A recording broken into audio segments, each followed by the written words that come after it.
Welcome to Waterloo School's Student News Expo Edition. I'm Diana Carrillo. And I'm Torian White. We know bullying can happen in any school, so in Waterloo we are trying to educate our students to stop it. That's a terrible thing. I know. That's good they're doing something about it. Yeah. Check out scenes from an assembly at Central that brought some smooth moves with an anti-bullying message. Whatever I was going through was not going to define me, and all that meant was I couldn't let everybody else tell me how I felt about myself. I needed to focus on what I liked about myself instead of the list of things that I basically hated about myself. We discovered the JLine Dance Crew online. Jim is the gentleman's name that's in charge of it. He was bullied a lot as a student, and so he discovered dance was his outlet, and then he discovered that it helped a lot of other people, and so he created this dance crew, and they go building to building, and then they'll sit, they talk with students, or they talk as a group at the end of their performance or kind of throughout the performance. So guess what I'm trying to tell you guys is treat others the way you'd like to be treated and take care of one another. Thanks, guys. I just really felt that him being a younger person, that maybe with the middle school students where I feel we see some bullying, maybe they could relate to him more. And it's a high energy performance, and so we think that the students will really enjoy it and get a really good positive message out of it. Do you know what you want to be when you grow up? I'm thinking about it. Waterloo 8th graders had a chance to explore the answer to that question recently. Let's check out Hawkeye Career Day.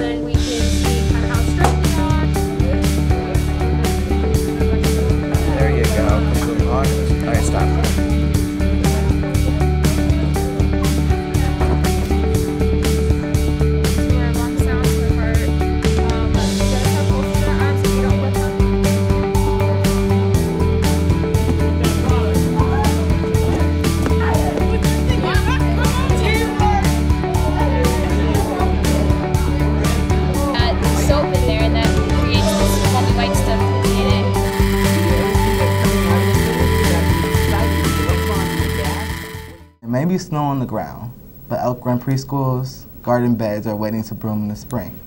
Here's more about the green thumb sprouting here.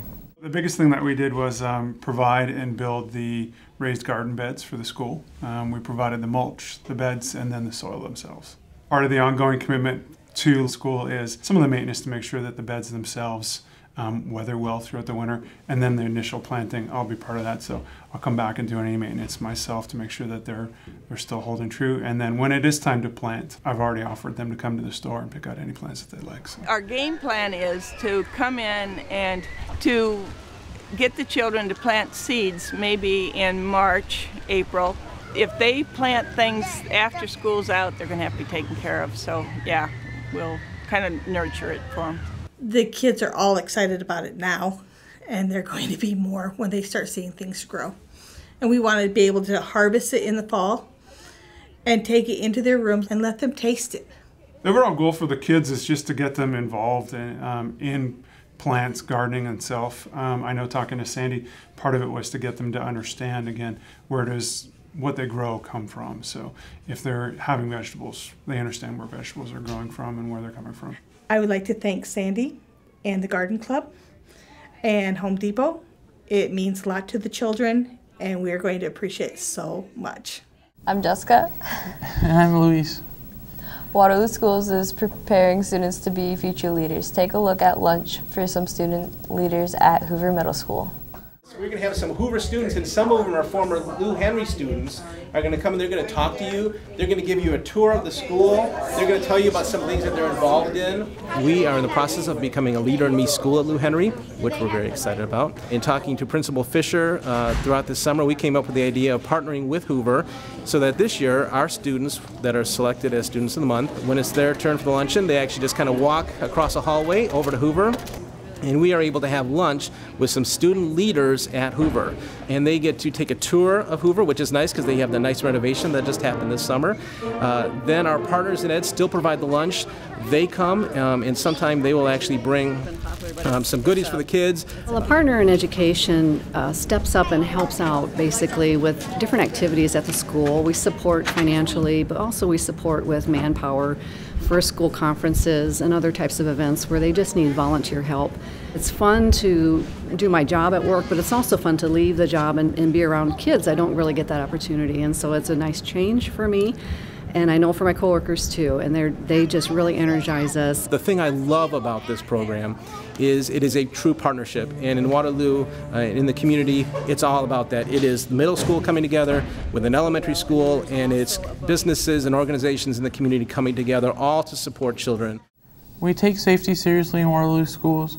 That's why students are going through training to be prepared for an emergency. Here is a training video students at Expo were featured in.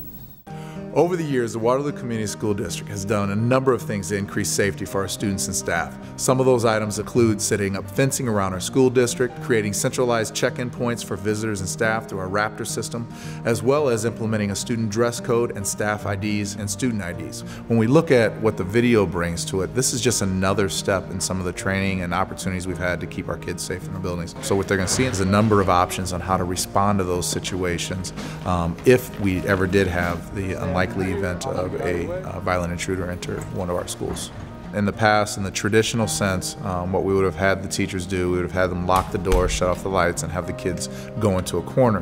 What research has shown us is that a more proactive response is what's going to lead to an increased survivability for our teachers and students. As they've gone through this training with these increased options, as they felt empowered, they felt as though they truly had a control over what was going to happen. Cool thing is our students are a part of this, so it's really a training opportunity for them. It's an opportunity for us to increase the experts in our building amongst our youth. I think that they're prepared, and I think that this group of kids will be able to tell their peers and be leaders if a situation like this arose. It's a really good thing to be practicing this because in the moment, if you didn't know what to do, you probably wouldn't be safe, and you could have a good chance of hurting other people around you and you being hurt too. I learned how to keep myself safe, and I learned about danger if we're somewhere in like class or in the mall. If it were to happen and we're in our classrooms, we would know what to do. It helps practice. They were able to quickly get up, get out of their seats, get down the hallway, get out. Like they knew with just one direction what they were supposed to be doing. As we do these trainings, we're going to have levels of trainings. There's going to be some that are designed for our elementary students that they won't witness these pieces. Our secondary kids, our middle school and high school kids, they have an increased ability to work through the system and use all three options. We know as long as they're aware of what's going on around them, they're in a better position to increase their survivability and to be able to get out of that situation safely. Thanks for watching. See you real soon. Bye.